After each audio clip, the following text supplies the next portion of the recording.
3:30 in a relatively quick couple of turns. I think it only took me just over an hour to do, which is pretty quick at the moment. So let's have a look at the north. So we can see that the French have moved back. This was relatively easy for French to move back here because the Allies, the Russians and the Prussians didn't really have their cavalry in the right place to harass them in any shape or form, and the French had enough cavalry left to protect their defence. So they've gone behind this stream and also in this dip, which can protect them a little bit from the massing of the Allied guns. Underneath all these infantry here, there's also guns as well. So there's a big artillery force here. You can see that the Young Guard units have come up and covering this area, and we have the rest of the line along here. These had a bit of a pop a little turn ago, but nothing really came of that. So that's where we are here. Obviously the woes for the French on this side just increase as there is another French, well, a small French corps. It's a puissant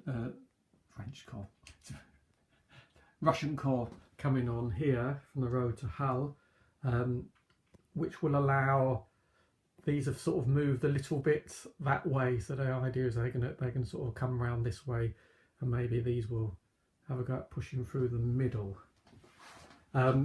There was a lot of shuffling going on here because, as you can see, there was a bit of a path left for these routed units. I wasn't too sure what to do. In the end, we left a path and we tried to rally one or two. With Ney's help, particularly, one or two did, but the rest used their full move to get around here. But clearing a path for them to come through and then sort of closing up afterwards. I think it's time to do that now, but there won't be in a turn or two. Obviously, they're heading down here, so they can sort of stay on that sort of causeway on over the marsh at the moment. But these have just received, you can see, an attack order. An attack order is to keep this road clear. Now, I'm a bit unsure about this because I'm not sure they really have the forces to do that. But I just cannot, you know, with the Allies closing on Leipzig, I cannot keep this free. Yeah, so that's it. I mean, I just cannot keep it free. So that's where we are really. So they're just going to have to see what we can do. Yeah, just to see what we can do.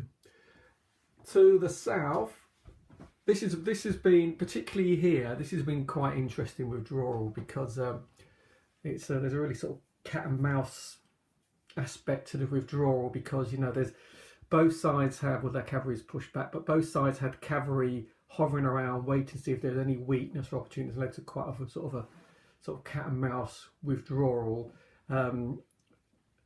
In the end, not a lot came to it, but it was quite tense at the moment. Shall I move this? Shall I move that? But they managed to fall back a few more hexes to forming this line here. Didn't get quite back as far as I wanted to, not without exposing themselves to cavalry. You know, so it's the idea of you need to get the guns moving first, then you need to get the infantry moving, cavalry covering them, and such like. And the French got the head start on that with the withdrawal, so it took a turn or two for these guys to get all their orders. So they haven't made, you can see, they haven't made so much progress up here at the moment. But I've sort of, you can see the corps splitting up a little bit with the initial Prussian force here and the reserve, which is a Prussian-Russian mix there with the guard in there, sort of on that way.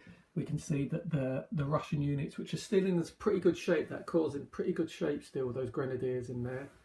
The Austrians, there's a few fairly big units in there, but not fantastic units, but they're quite big. And we can see that the Cossacks and the other cavalry are on that edge there. And I didn't put orders for this, but I just moved these guys forward, so they're into Sturmfall. So if we step back, we can see not a huge amount has happened, but we can see the shape of the board, the next defensive position. Now it's just coming up to 3:30 turn I've got coming up, so there's only 2 more hours, so it's going to be another stage of this. Now I've been thinking of the Allies, what can we do to try and disorganise the French retreat, and the options aren't great really. The problem they have is there is a quite large 5th Corps of cavalry on that edge over there, which is preventing, I mean, this is a small cavalry force, preventing these guys pushing too far forward. Okay, so it's a case of pushing forward but getting a bit of artillery in the way, so that slowed that down.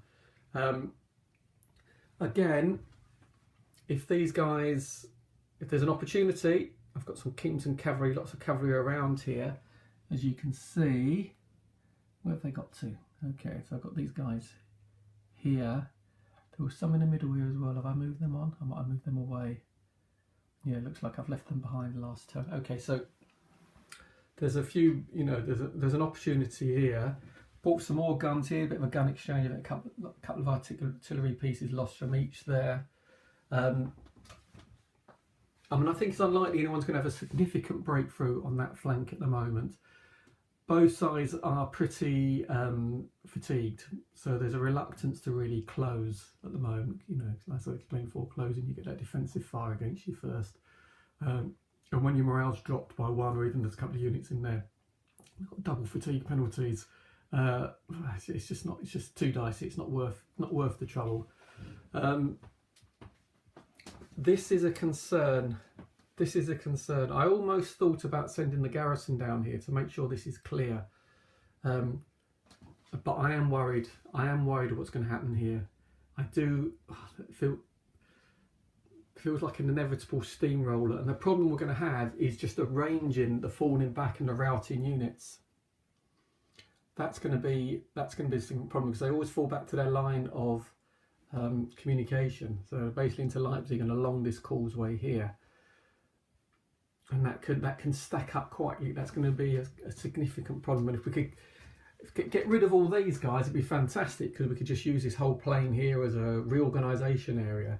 I mean, obviously the Allies don't have this problem at all. Their guys can fall back wherever they want to and take time. I mean, you know, there's some guys all the way back here. Well, we've got this guy down here who's been doing that for quite a few turns, trying to rally. Hasn't really got there. Might be off the map again. Well, actually, I'll probably leave him now, because he will automatically rally at the during the night turn.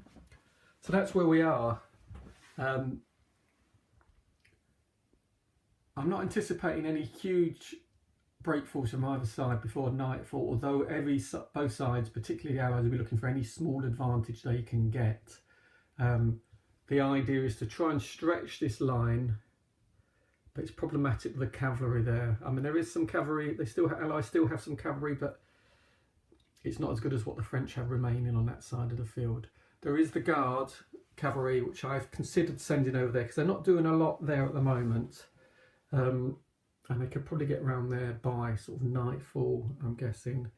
Because I could leave some of the Prussian, not the Prussian Guard cavalry, they're all part of it, but there's some regular Prussian cavalry down there that can be there just to...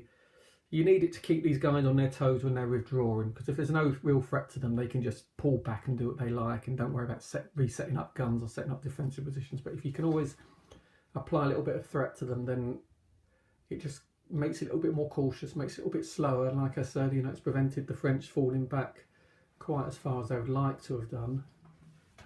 Though, you know, there's plenty of time for that. There's nothing wrong with this doing the defensive line here at all.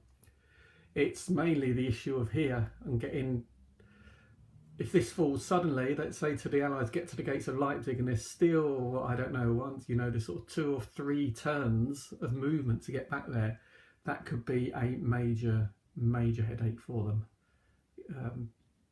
So they do need to keep falling back. Stabilising over here, a worry. You know, I do think if this battle goes decisively one way or the other in the next, next 6 or 7 turns, which include tomorrow morning, I think it's going to be on the north here. I do think that's going to be problematic. Anyway, signing off.